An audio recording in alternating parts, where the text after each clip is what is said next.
As we enter into the space of worship, know that those sitting next to you truly appreciate you. You for your efforts moving in the direction of selflessness and self-realization by practicing Buddhism's 6 perfections: generosity, morality, patience, joyful effort, meditation, and wisdom. Robert, you will light the chalice here in the sanctuary. And those of you at home, you're invited to light your own chalice now.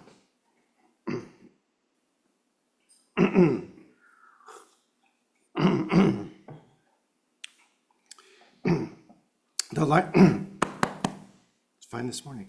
The lighting of this chalice represents the light of wisdom, illuminating the darkness of ignorance. However, this flame can also represent the impermanence of form.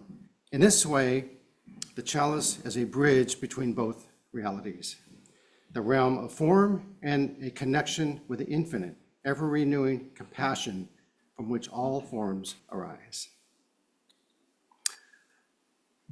Before we sing the first hymn, let me remind our remote participants to leave yourselves muted. However, we want you and whoever is with you to sing as big and loud as you like. Make it a joyous experience. So please stand, embody your spirit, and sing the opening hymn. We celebrate the Web of Life, number 175.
Welcome to the Unitarian Universalist community of Cambria. We are glad you have joined us today. Our UUCC sanctuary sits on land that the Salinan and Chumash indigenous peoples historically inhabited. We honor their contribution to this region and give thanks for the opportunity to gather in faith on their unceded territory. Let us respect their legacy and protect their history as we occupy this sacred space. As Unitarian Universalists, we celebrate religious diversity and welcome all who journey in search of faith and spirituality. The UUCC is a lay-led congregation run by the democratic process. We invite speakers from different religious traditions and spiritual or scientific backgrounds, as well as community leaders, to speak at our pulpit. We encourage presentations covering a variety of topics and areas of interest that connect with the UU's 7 principles and 6 values: justice, equity, transformation, pluralism, interdependence, and generosity. Today's service centers around the 7th principle. We affirm and promote respect for the interdependent web of all existence of which we are a part. My name is Randy Schwalbe, and I am your worship associate for this morning's service. I'd like to extend a special welcome to today's guests and visitors. We're glad you've joined us this morning. If you wish, please raise your hand if you would like to introduce yourself or your guest, if you are a guest. Anybody? Okay.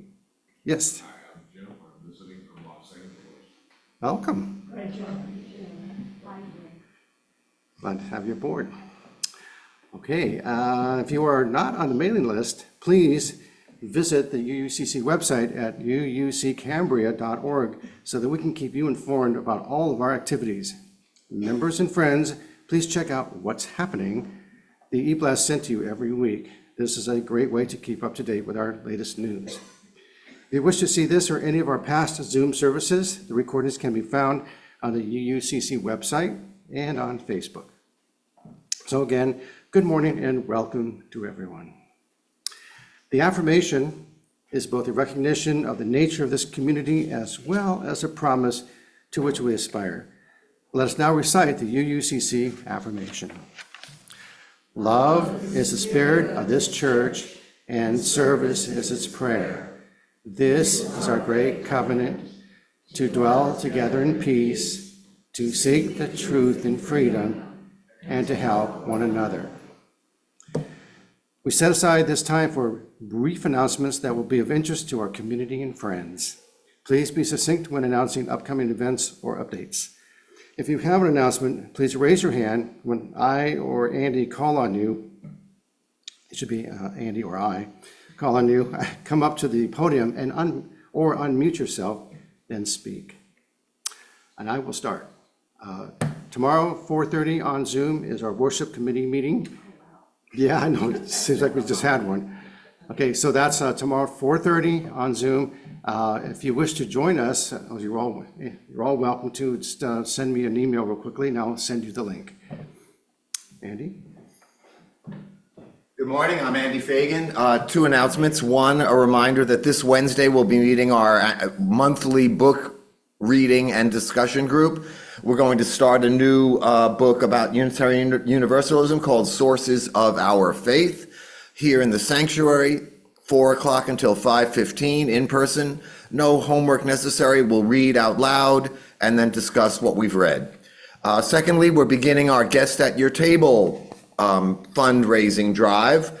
Next week, as you're going to hear in a moment, we have a presenter from the Unitarian Universalist Service Committee speaking to us, and that begins our drive, which we hope to go through the end of January, at which point we'll collect all those funds and send them to the UU Service Committee. It's a wonderful cause. Robert has prepared a bunch of these boxes out there on the ledge. Feel free to take one home. I keep one on my dresser all year long and put any spare change in it, and that adds up. So however you like to do it, checks, cash, coins, for the UUSC. Thank you.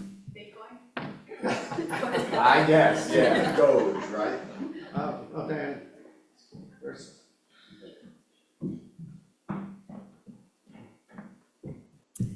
Kat asked me to make this announcement. Kat will be at the Cambria Grammar School on the Hill tomorrow between 10 and 11 to accept any food donations that you want to bring and any help you want to give our 9th annual Thanksgiving Basket Food Drive. More information is on the news blast. Hope to see you. And also, then she added, please add to the announcement, when you go up towards the school, it's the second driveway on the left, not the first. You can park anywhere. If you're just dropping off, you can park at the curb, anywhere in front of the office or the gym. Thank you.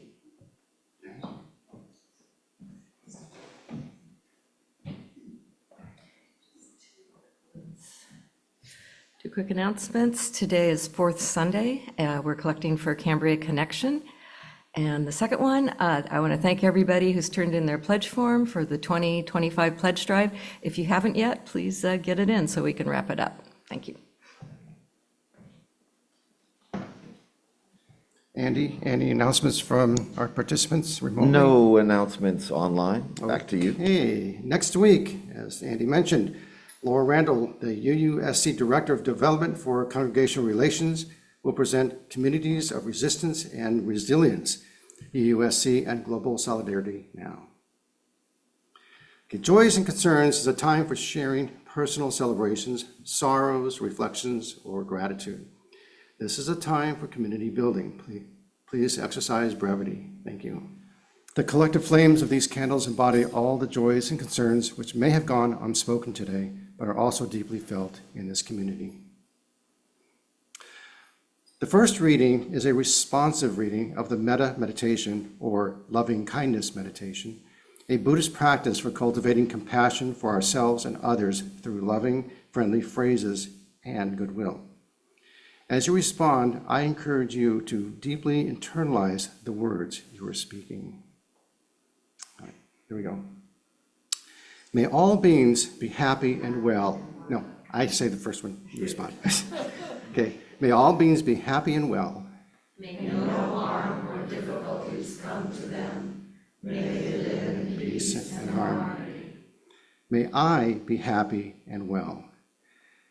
May no harm or difficulties come to me. May I live in peace and harmony. May my family be happy and well. May no harm or difficulties come to them. May they live in peace and harmony. May my teachers be happy and well. May no harm or difficulties come to them. May they live in peace and harmony. May my friends be happy and well. May no harm or difficulties come to them. May they live in peace and harmony. May strangers be happy and well. May no harm or difficulties come to them. May they live in peace and harmony.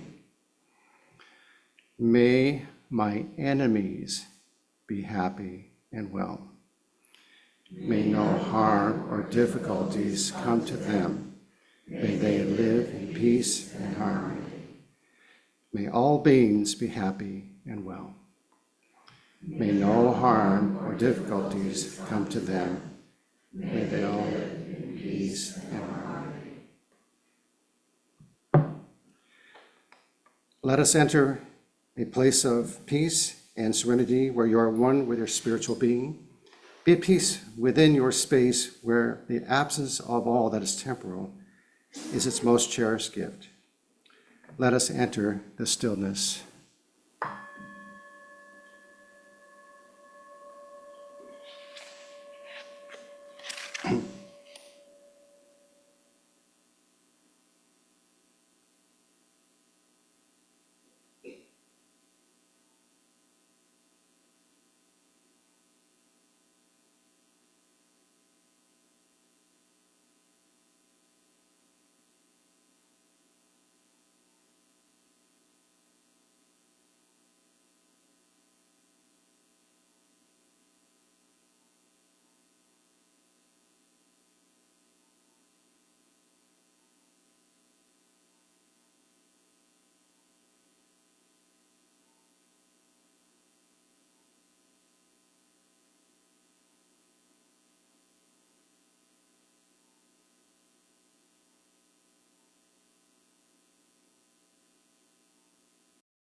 Quiet your active mind.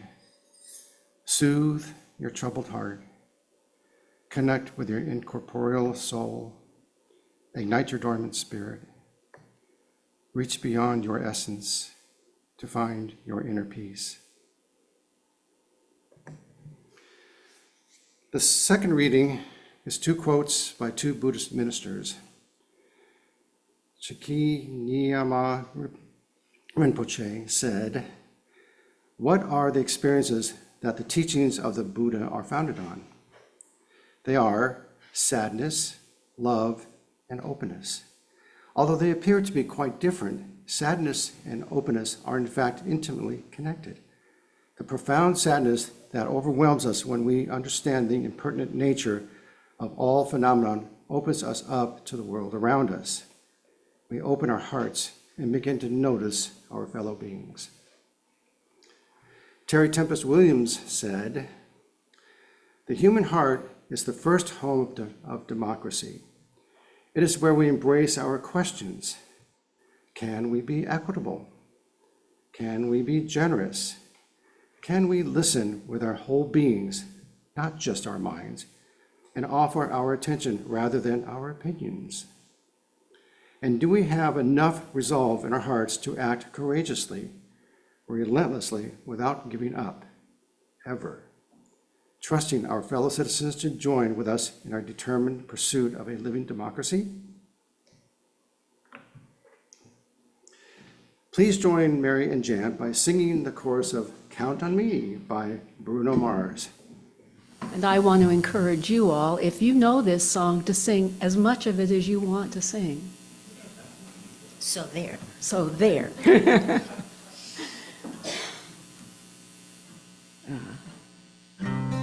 Might be a little too. If you ever find yourself stuck in the middle of the sea, I'll sail the world to find you. If you ever find yourself lost in the dark and you can't see, I'll be the light to guide you. Find out what we're made of when we are called to help our friends in need. You can count on me like 1, 2, 3, I'll be there. And I know when I need it, I can count on you like 4, 3, 2, and you'll be there. 'Cause that's what friends are supposed to do, oh yeah.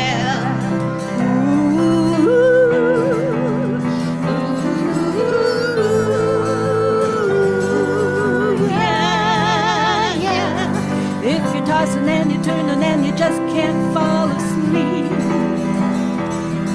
I'll sing a song beside you. And if you ever forget how much you really mean to me, every day I will remind you. We find out what we're made of when we are called to help our friends in need.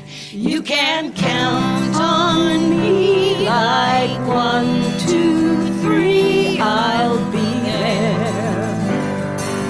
And I know when I need it, I can count on you like 4, 3, 2, and you'll be there. 'Cause that's what friends are supposed to do, oh yeah.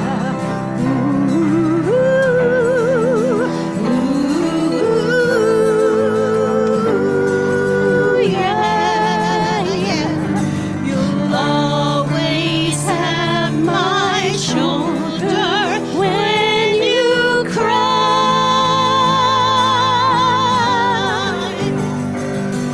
I'll never let go, never say goodbye.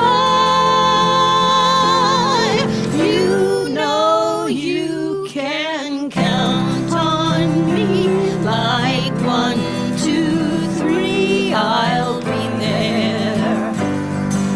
And I know when I need it, I can count on you like 4, 3, 2, you'll be there. 'Cause that's what friends are supposed to do, oh yeah.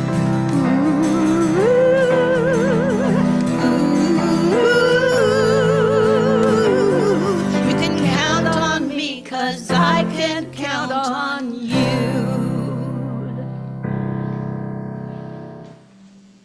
Thank you, Mary and Jan.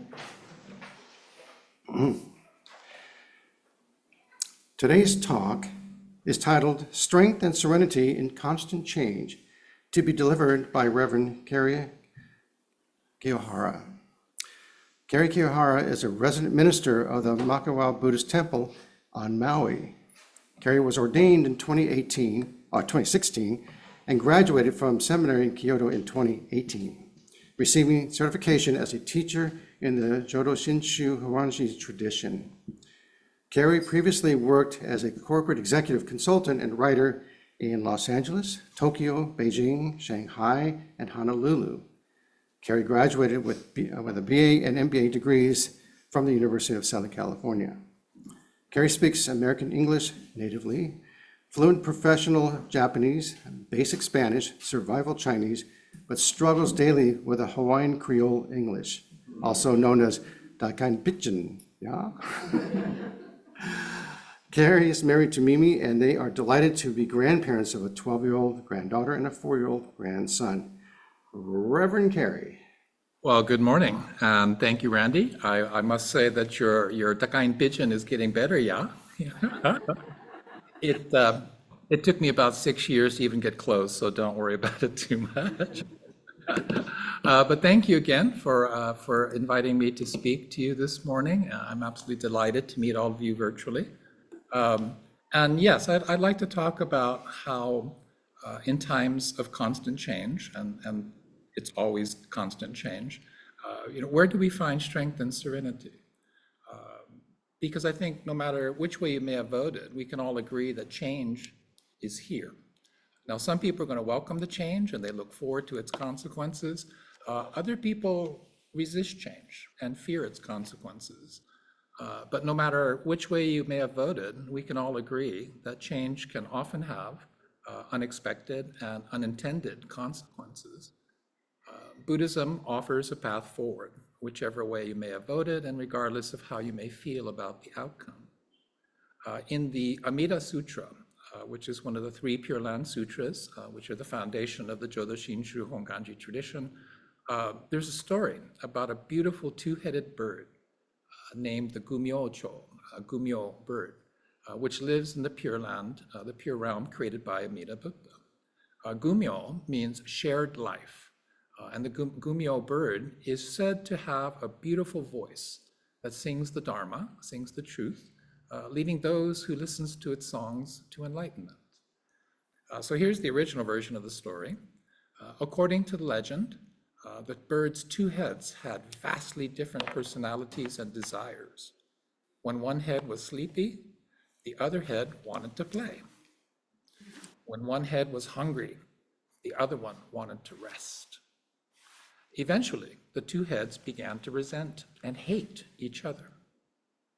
One day, while one of the heads was sleeping, the other head feasted on delicious fruits and flowers until he was stuffed. When the sleeping head awoke, he wanted to eat too, but he was already full because they shared one stomach. He was angry that he could not enjoy any of the food, so he took revenge by secretly poisoning the other head, resulting in its death. However, he also suffered and died because they shared the same body. As he was dying, the head realized how foolish he had been. While he resented his other head, he failed to recognize that his own life depended on it. Just the same, by harming his other head, he was also harming himself. In the Pure Land, the Gumyo bird sings the following: "The way which destroys others also destroys the self. The way which keeps others alive also keeps oneself alive." The wisdom of the Buddha. Nam Myoho. The parable of the Gumyocho, the 2-headed bird, reminds us of the oneness of all life, the oneness of all living beings, the interdependence and interconnectedness of all life. And this is a key teaching of Buddhism. We are all living a life of mutual dependence. So this parable forces us to reflect upon the choices we make going forward. No matter which way you may have voted, we must deeply reflect on our shared life as one nation and one human family. We must do all that we can do to heal our divisions and mend our brokenness. Whether you like it or not, our lives are profoundly connected. We can either grow together, thrive together, or we can wither and die together. Our collective destiny depends on each of us. Will we choose compassion and love, or fear and hate? Community and mutual benefit, or individualism and self-interest? The protection of freedoms, or the stripping of rights? Collective governance, or authoritarian rule? Elections have consequences. And this election was a choice that will impact the lives of many who now fear for their safety, their security, their freedoms in the days ahead. But beyond any one single election, however, we're making these choices every single day in the way that we choose to live and choose to be engaged in civic life, to be engaged in society. Let us turn to the words of Shotoku Taishi, Prince Shotoku, who created Japan's first constitution and institutionalized Buddhist ideals into the government of Japan in the 6th century, in the Common Era. And he says, "Let us cease from wrath and refrain from angry looks, nor let us be resentful when others differ from us. For all beings have hearts, and each heart has its own leanings. Their right is our wrong, and our right is their wrong. We are not unquestionably sages, nor are they unquestionably fools. We are both simply ordinary beings." The wisdom of Shotoku Taishi, who lived 574 to 622 in the Common Era. So to this day, Japanese cultural values remain firmly rooted in Buddhist teachings. Centuries later, these values crossed the ocean in the 19th century and came to Hawaii more than 135 years ago with the great wave of immigration of Japanese people to the Kingdom of Hawaii and to the west coast of the United States. Shinran Shonin, the founder of the Jodo Shinshu Honganji tradition, revered Shotoku Taishi as a bodhisattva who introduced Buddhism to Japan and ensured the Dharma teachings guide Japan as a people, a society, and as a nation.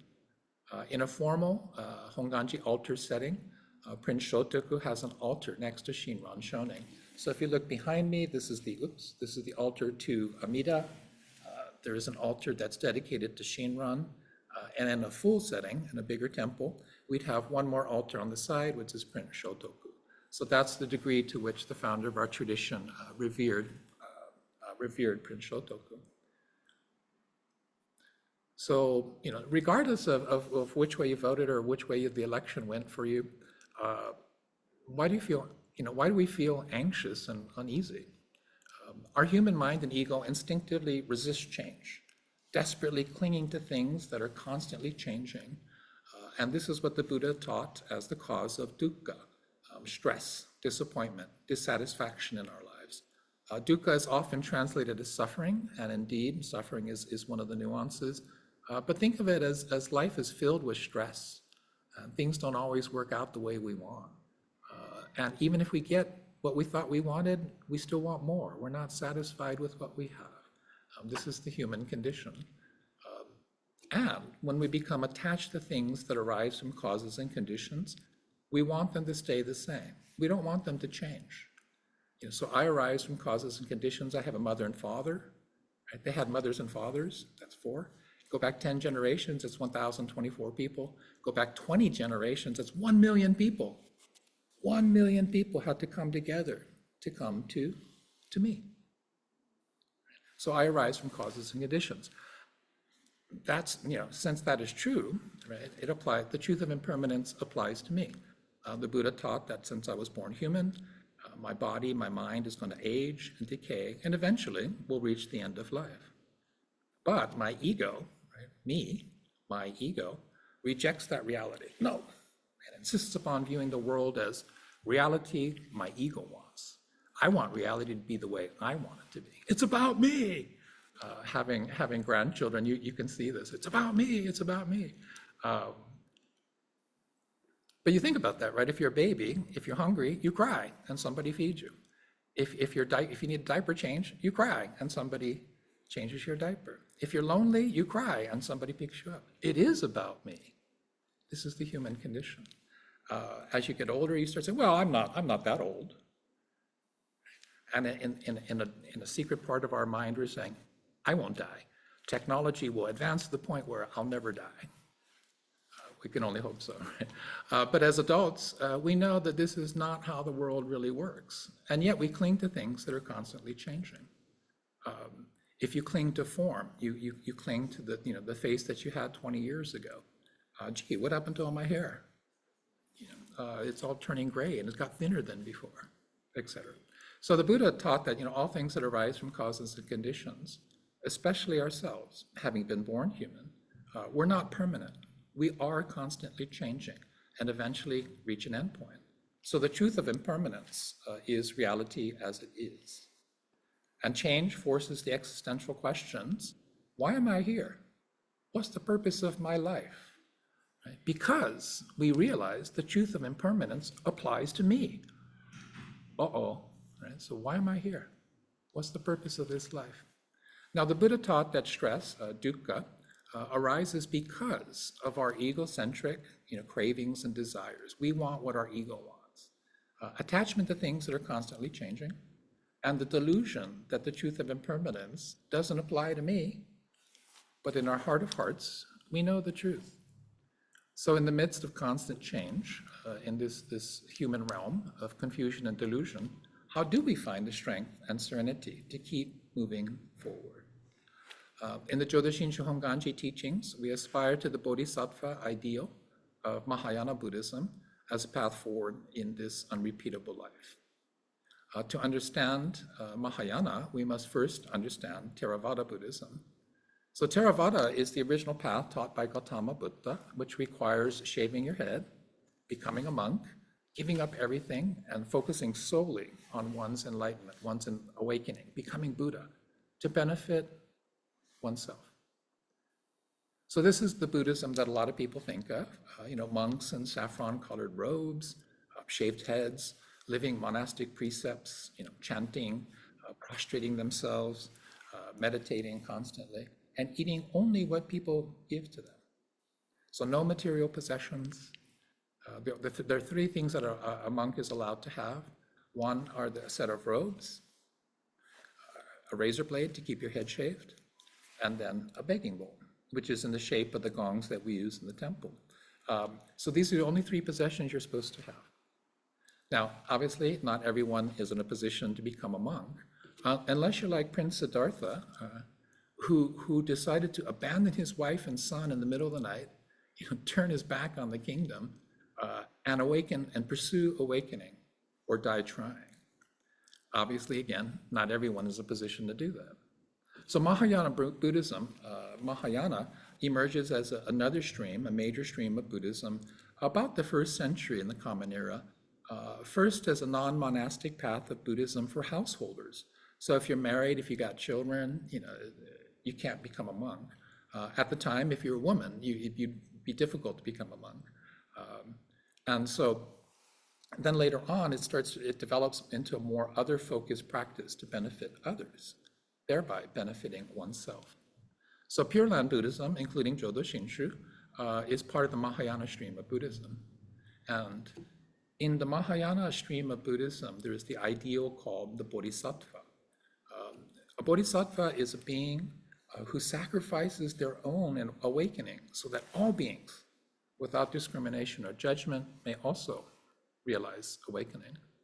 So a Bodhisattva has done everything necessary to become a Buddha, but refuses to accept this supreme enlightenment unless and until all sentient beings realize awakening and become Buddha. So the Bodhisattva ideal is purely altruistic compassion that compels one to help others first. And so one of the readings by the Indian Buddhist scholar Shantideva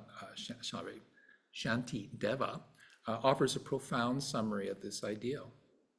May I become at all times, both now and forever, a protector for those without protection, a guide for those who have lost their way, a ship for those with oceans to cross, a bridge for those with rivers to cross, a sanctuary for those in danger, a lamp for those without light, a place of refuge for those who lack shelter, and a servant to all in need.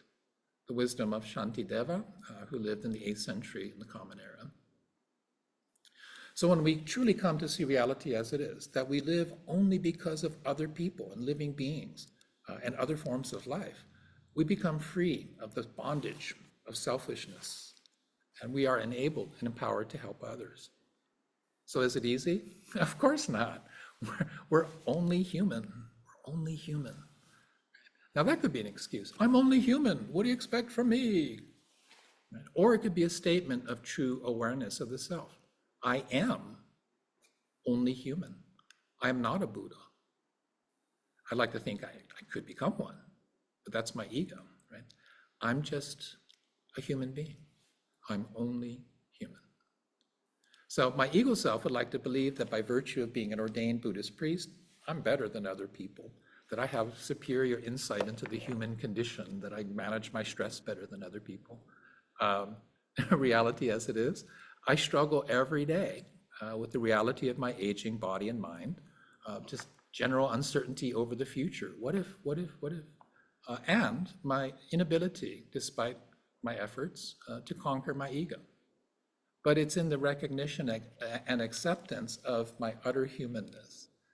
I'm only human, that I realize the wisdom of the Bodhisattva ideal. Helping others is helping yourself. The Vietnamese Buddhist master Thich Nhat Hanh, who is the leader of the mindfulness movement in the US, the Plum Village Meditation Centers. So Thich Nhat Hanh teaches the purpose of this unrepeatable life is we are here to awaken from our illusion of separateness. We are here to awaken from the illusion of our separateness. The words of Thich Nhat Hanh. So our human ego insists that it's about me, it's about me, it's about me. And we can only see the world from a self-centered perspective. Excuse me. So this self-centered perspective means that we can only see the world as me and not me. Very transactional view of the world. What's in it for me? Religion can be like this. Right? So if I say, Namami Dabutsu, does Amida Buddha give me something? What's in it for me? Right? It's about me. Life is about me. This reality is about me. And this, of course, leads to thinking like, well, it's us against them. So everybody like me versus everybody not like me. Us versus them. Us versus them. And once we do that, we get to the other, in quotes, the other. It's not my fault. It's because of those other guys. Right? I would be happy with my life if it wasn't for all those other people. Oh, they're so bad, they're so evil. Demonization of the other is a classic political gambit for people in control to stay in control. It's the fact that you're suffering, it's not your fault, it's that other person. So we tend to demonize the other, which tends to be people who are disadvantaged, disenfranchised. So this reality, as my ego wants, it creates suffering for ourselves because, in fact, we have a heart of compassion. It's just our ego tends to push it down into a corner someplace. But it also creates, suffering for others because it's not in accordance with reality as it is. So when we awaken from our illusion of separateness, so this idea of us against them, me against the other guys, the other, it's an illusion. So we begin to see the oneness of all life, and we can live free of being self-centered. Right? We can become other-centered and truly live the Bodhisattva ideal. And this is the purpose of our unrepeatable life. The Tibetan Buddhist master, Choki Nyima Rinpoche, and it's okay, Randy, I have trouble pronouncing Tibetan names too. So the Tibetan master, Choki Nyima, offers this insight. So what are the experiences that the teachings of the Buddha are founded on? They are sadness, love, and openness. Although they appear to be quite different, sadness and openness are in fact intimately connected. The profound sadness that overwhelms us when we understand the impermanent nature of all phenomena opens us up to the world around us. We open our hearts and we begin to notice our fellow beings. The wisdom of Choki Nyima Rinpoche. So truly understanding the truth of impermanence, making that truth one's own, we open our hearts and begin to notice our fellow beings. So this sadness over the truth of impermanence leads to openness, opening our heart, which leads to love. We begin to notice there are fellow beings. When we begin to see life as one, we are empowered and enabled to live the Bodhisattva ideal, right? Sacrificing our own interests, our own convenience, our advantages to help others first. In very modern terms, the writer and activist Terry Tempest Williams says this about the human heart and democracy. The human heart is the first home of democracy. It is where we embrace our questions. Can we be equitable? Can we be generous? Can we listen with our whole beings and not just our minds? Offer our attention rather than our opinions? And do we have enough resolve in our hearts to act courageously, relentlessly, without giving up ever, trusting our fellow citizens to join with us in our determined pursuit of a living democracy? The words of Terry Tempest Williams, who was born in 1955. So democracy indeed is a living thing, having arisen from causes and conditions. It too is constantly changing. A living democracy can only be sustained by the human heart, by compassion, by kindness, by generosity, all the perfections of the Bodhisattva. So our human need to see the world from an egocentric, self-centered, it's about me, it's us versus them, right? This perspective creates disharmony within ourselves and provokes conflict with others. So awakening to the interconnectedness and the mutual dependence of all people and all life, we can move forward together on the Bodhisattva path. In a speech in Montgomery, Alabama in 1957, the Reverend Dr. Martin Luther King says this: "Life's most persistent and urgent question is, what are you doing for others? What are you doing for others?" As Buddhists on the Bodhisattva path, we aspire to break free of the bondage of selfishness and to live this unrepeatable life in the service of others. Reverend Dr. Martin Luther King Jr. expressed the fundamental truth of the interconnectedness of all people in the letter from Birmingham jail in 1963. "Injustice anywhere is a threat to justice everywhere. We are caught in an inescapable network of mutuality, tied in a single garment of destiny. Whatever affects one directly affects all indirectly." Today, more than 60 years later, the truth of Martin Luther King Jr.'s words continues to resonate in our hearts and inspire our thoughts and words and actions. The common thread of all of this is the simple yet profound insight that all life is one, interconnected, mutually dependent. So how can we hurt the other without hurting ourselves? The Metta, the Loving Kindness Sutra, which we recited together this morning, forces us to realize that we must nurture the heart of loving kindness toward all beings, including strangers, including our enemies, so that all beings may live this unrepeatable life to the fullest. May all beings be happy and well. May no harm or difficulties come to them. May they live in peace and harmony. Namo Amida Butsu. Mahalo. Thank you for listening this morning, and may your day be filled with aloha. Thank you.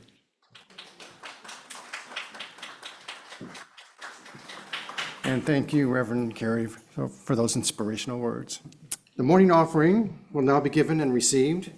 Please remember, we are a self-sustaining congregation and provide all financial resources for our many ministries.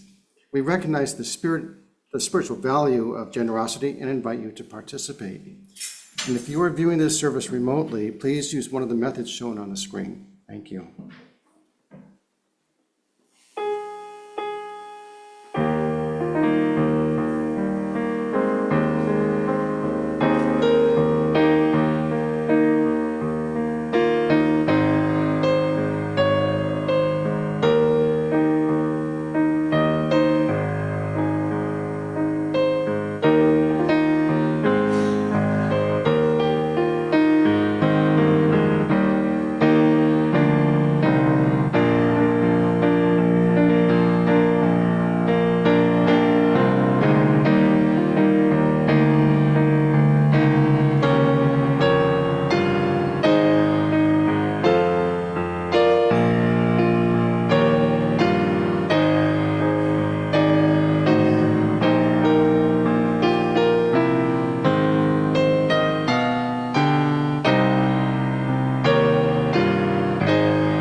Thank you, Jan. Our thanks for all the gifts given and received for the work of this community.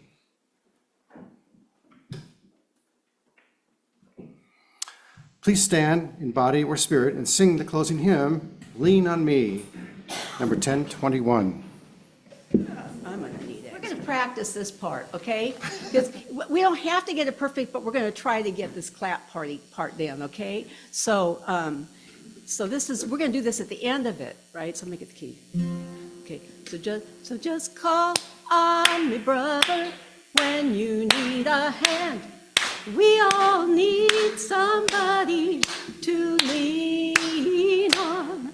I just might have a problem that you understand.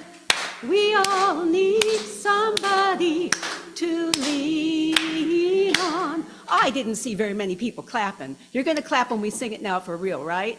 It only happens at the end, right? And it doesn't matter, but that's how it goes. That's how it's supposed to go. And he'll be doing it correctly, okay? Yeah, okay. We're going to do it a little bit slower than I did yesterday. Okay. 3, 4.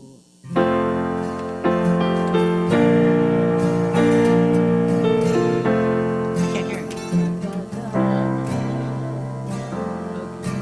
Sometimes in our lives, we all have pain.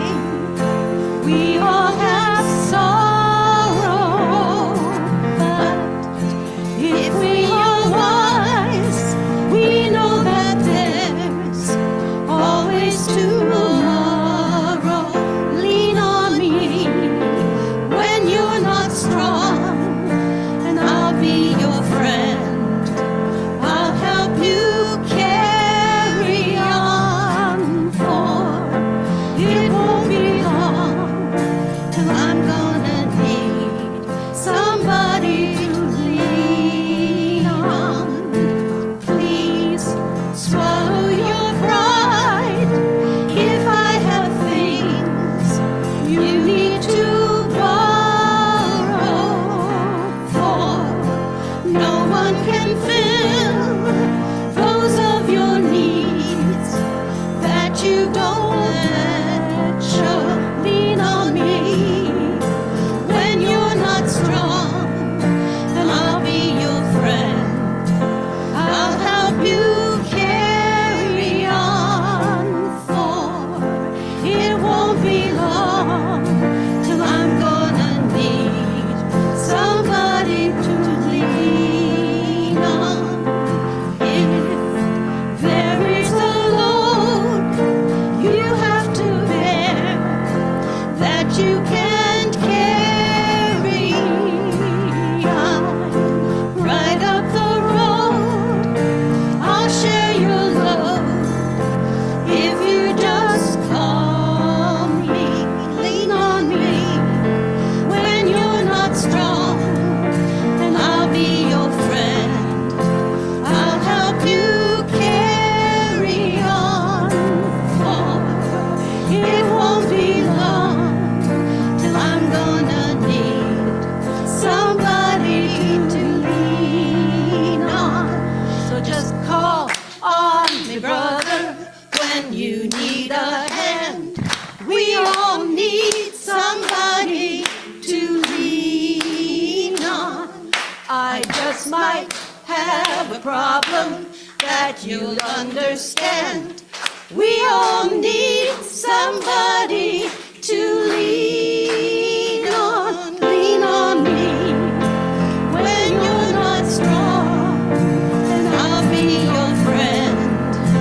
I'll help you carry on, for it won't be long till I'm gonna need somebody to lean on. You did great. As we prepare to extinguish the chalice, let us recite the valediction. We extinguish the flame of this chalice, and we know that the light of truth and love and the warmth of this community go with us until we meet again. Please extinguish your chalice at home now.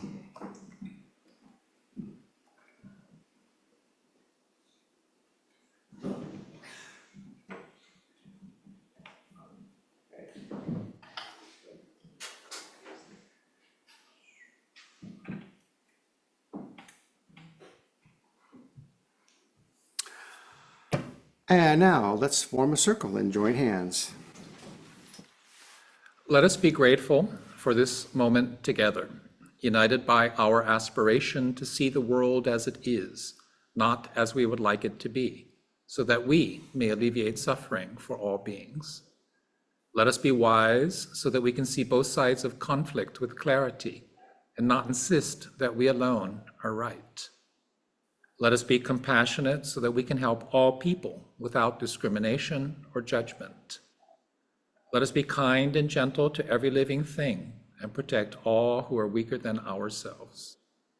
Let us allow the aloha in our hearts to manifest as mahalo for the great ohana of life and the blessings of the aina.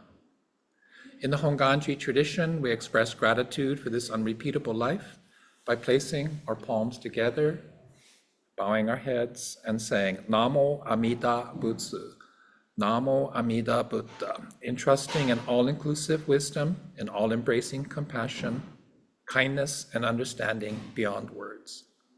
Namo Amida Butsu, Namo Amida Butsu, Namo.